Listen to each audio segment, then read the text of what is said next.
Hi, everyone. Judge Andrew Napolitano here for Judging Freedom. Today is Wednesday, January 8th, 2025. Ambassador Craig Murray joins us now.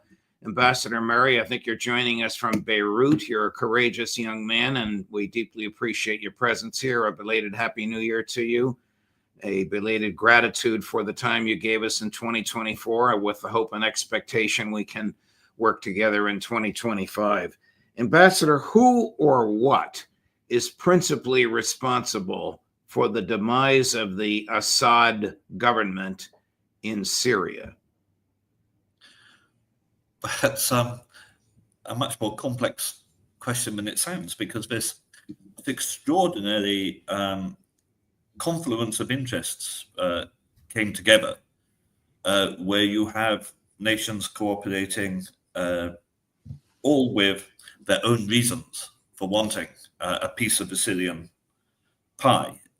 So you have Turkey, you have Saudi Arabia, you have Qatar and the other Gulf Cooperation Council states, you have the United States of America, and you have Israel, all of which were involved in helping and supplying logistically, in training, in financing, in providing weapons to the militia, which ultimately was able to topple Assad. And that's really quite an extraordinary coalition of convenience.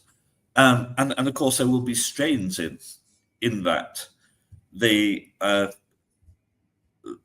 Saudi Gulf Cooperation Council states were principally interested in harming Iran and harming the interests of Shia Muslims, right, and in promoting extreme Salafism, Wahhabism. That's rather at odds with the declared interests of the United States, and will ultimately lead to blowback terrorism. And then, of course, you have the different views of the United States, which supports the Kurds and their aspirations for more autonomy, against the Turks, who really want to destroy Kurdish aspirations to autonomy. So there are going to be strains in this coalition moving forward, but it wasn't this incredible confluence of interests that conspired together to produce this result. What was the role of MI6 and CIA, given the fact that both the British government and the American government characterized HTS, the present-day name for the ISIS-generated group that took over the country, or took over the government, as a terrorist organization, and the two of them put a $10 million bounty on the head of al-Jilani. Now the two of them are touting him as some sort of westernized Thomas Jefferson.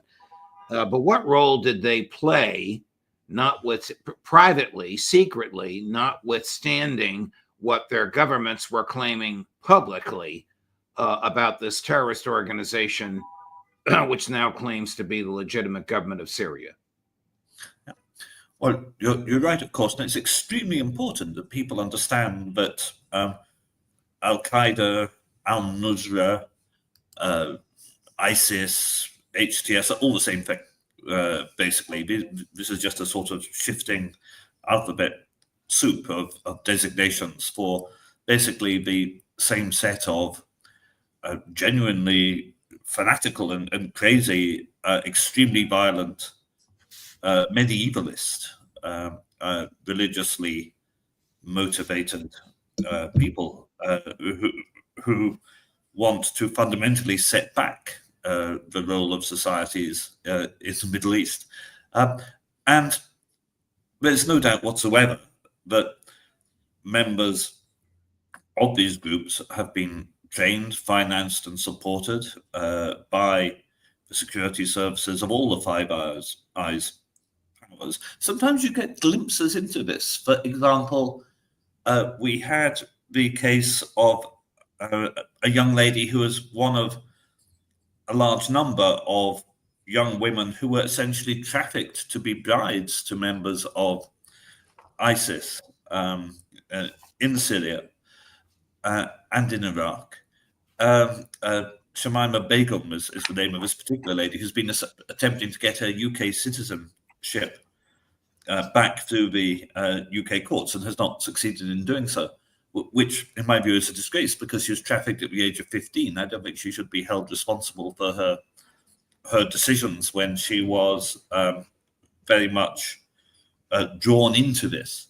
But in the evidence in that case, it came out that Canadian intelligence services were heavily involved in assisting ISIS in doing this. And obviously the world of intelligence is secret. It's difficult to be able to say with absolute certainty this was done then, this was done then. We know from congressional testimony that the United States of America spent over $500 million almost a decade ago, and a lot more since, on supporting these people. So there is this massive distinction between what the government says in public and what it's secretly doing. And the fact that it should be secretly cooperating with a designated terrorist group, and then that all then becomes open once it's put that group into power. And it's extremely plain.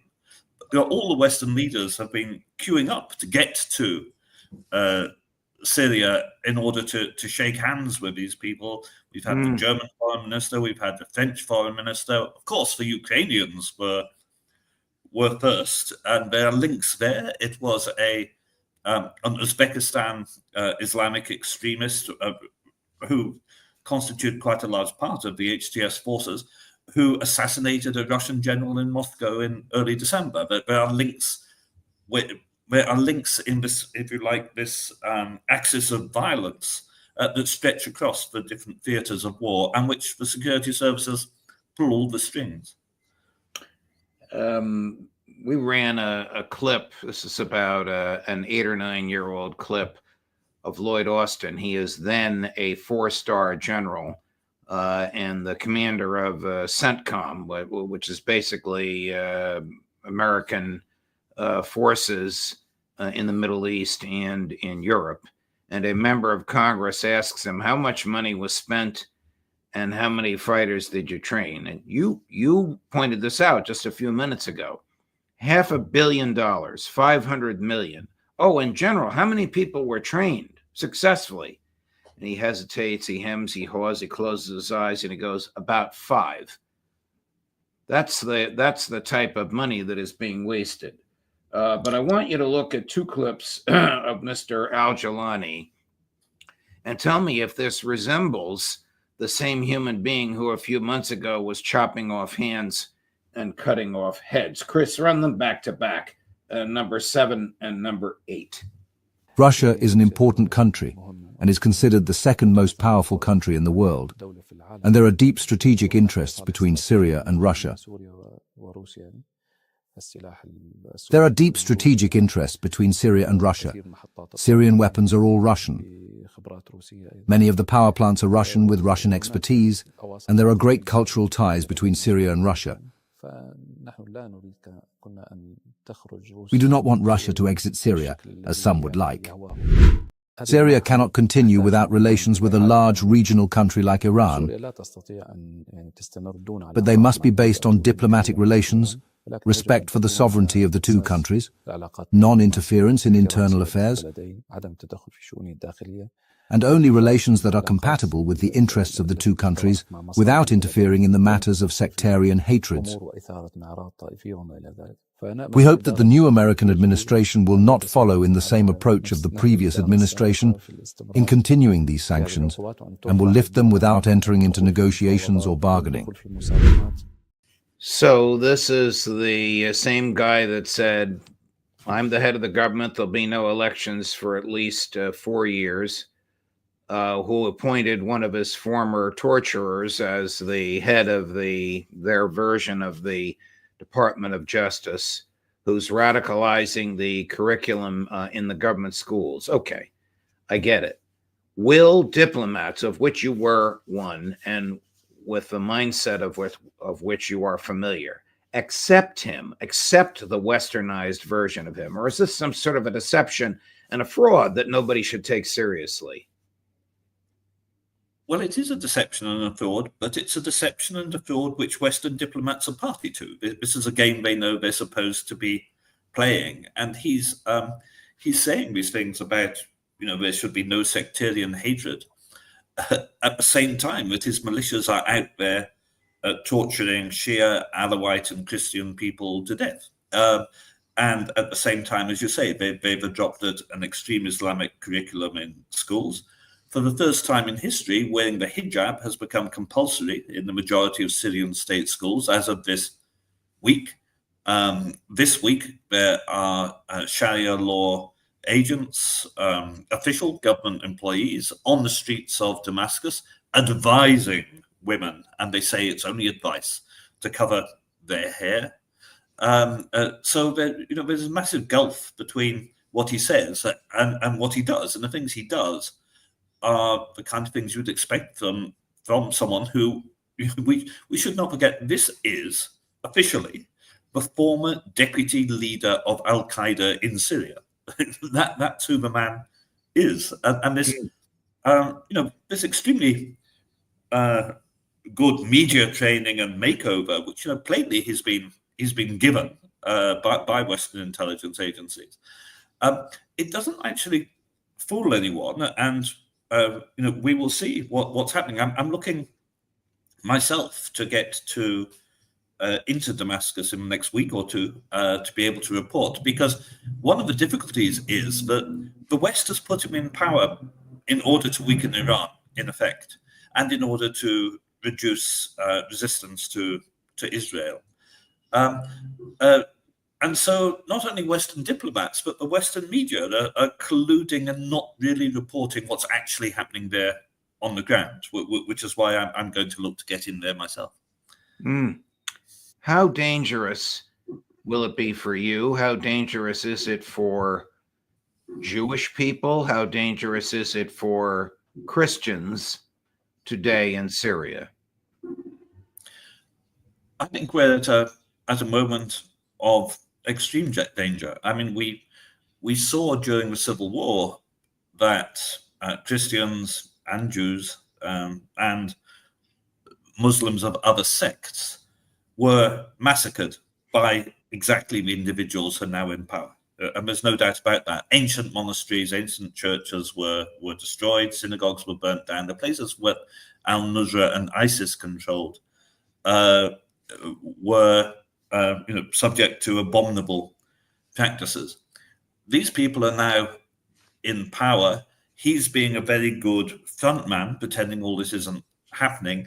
And it may be, to some extent, he's attempting to control his militias, because maybe it's in his personal interests. Maybe he sees a good career in becoming the new Zelensky.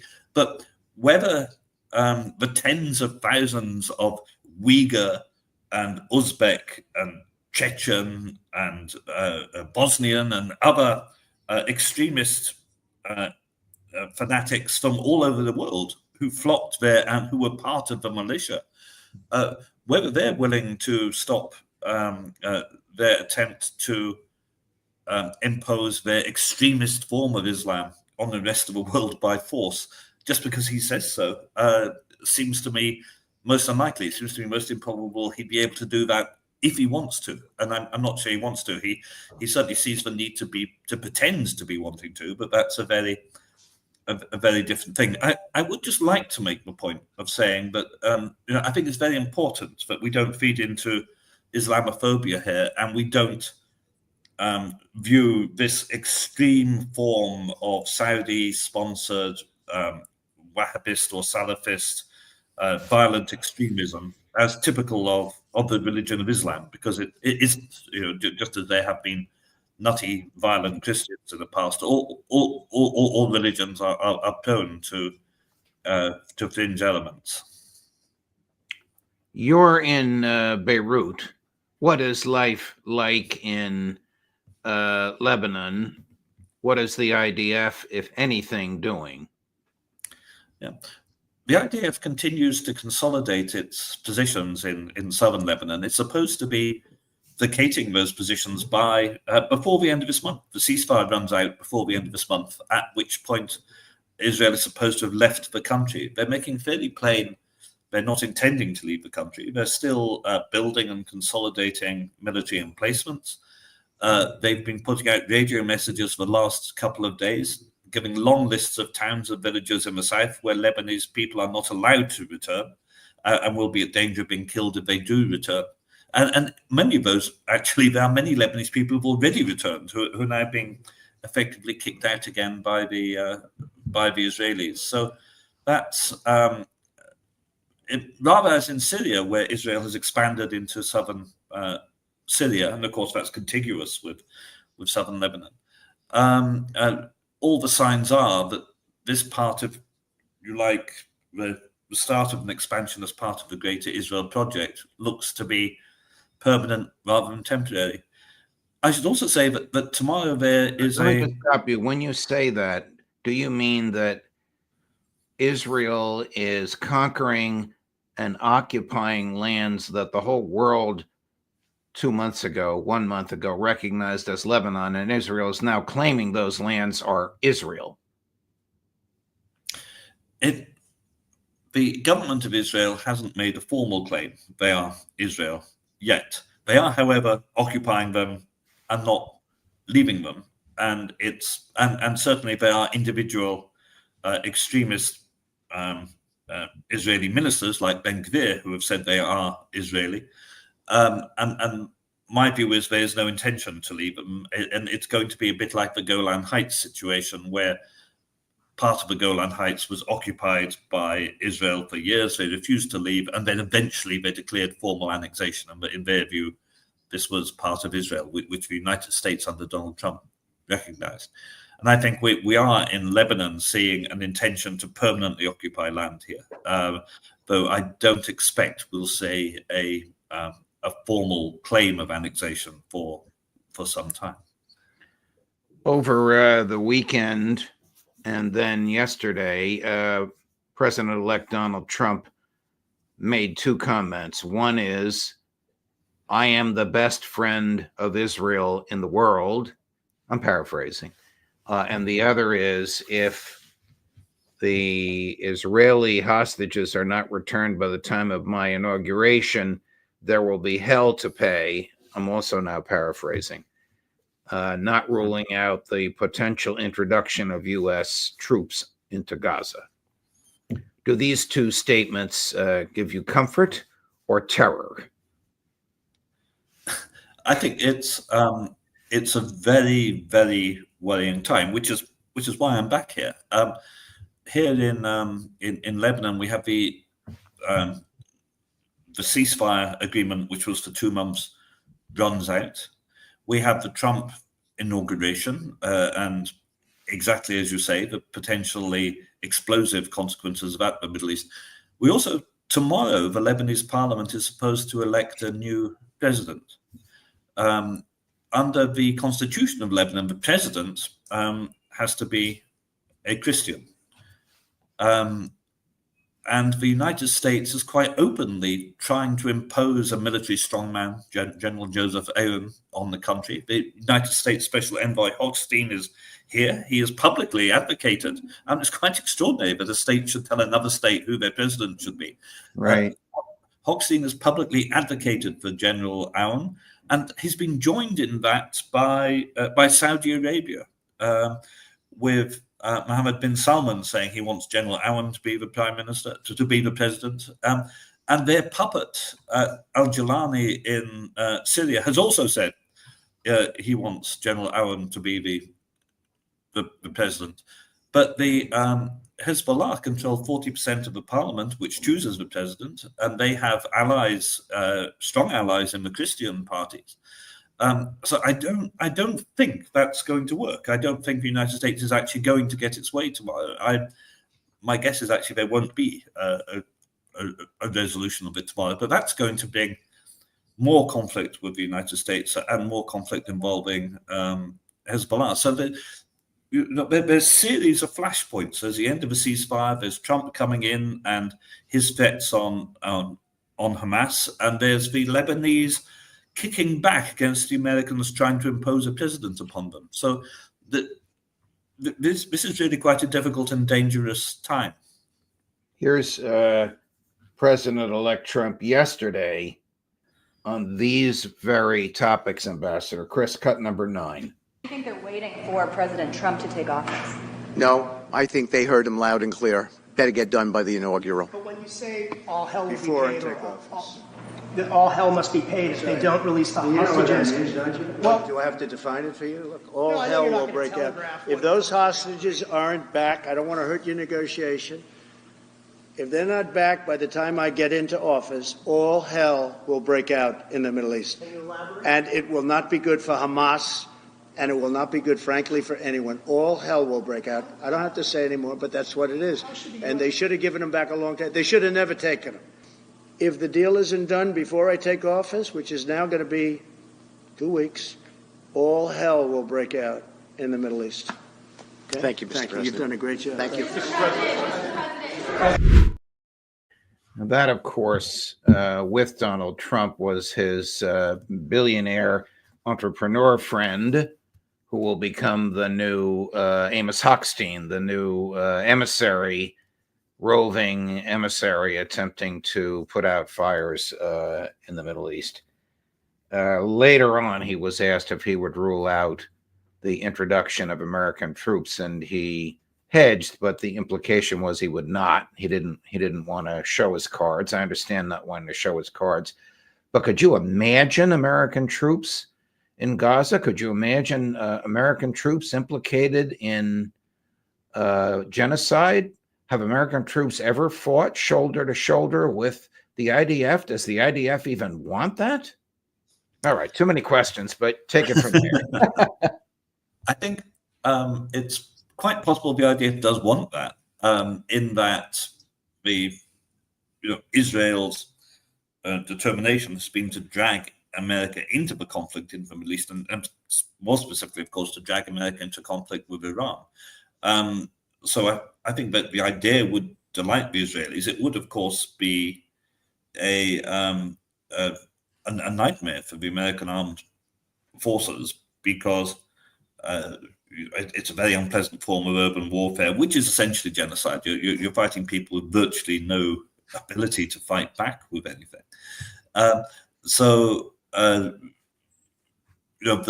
idea that the United States military would wish to do that, I think is potentially wrong. We have seen the Americans involved. There was the hostage rescue operation last year, which managed to rescue 3 or 4 hostages at the expense of killing, I think, 280 Palestinians. And that had quite heavy American involvement, including, of course, the use of that temporary pier, which turned out to be of no use for anything else. Right, and which cost $300 million. Ambassador, I know you have to run, as do I. Thank you very much for your time. It's very deeply appreciated by our audience, by my team, and not least of all by me. And we look forward to having you back on the show again. Thank you, sir. Be safe and be well. And if you can come to us from Damascus, we'll take you no matter when it's convenient for us, as long as it's convenient and safe for you. Thank you. And thank you very much. It's always a pleasure. Thank you. Sure. Coming up later today at 1 o'clock this afternoon from antiwar.com, Kyle Anzalone at 2 o'clock, Aaron Mate at 3 o'clock, Phil Giraldi, and shortly thereafter, Professor Jeffrey Sachs, Judge Napolitano for Judging Freedom.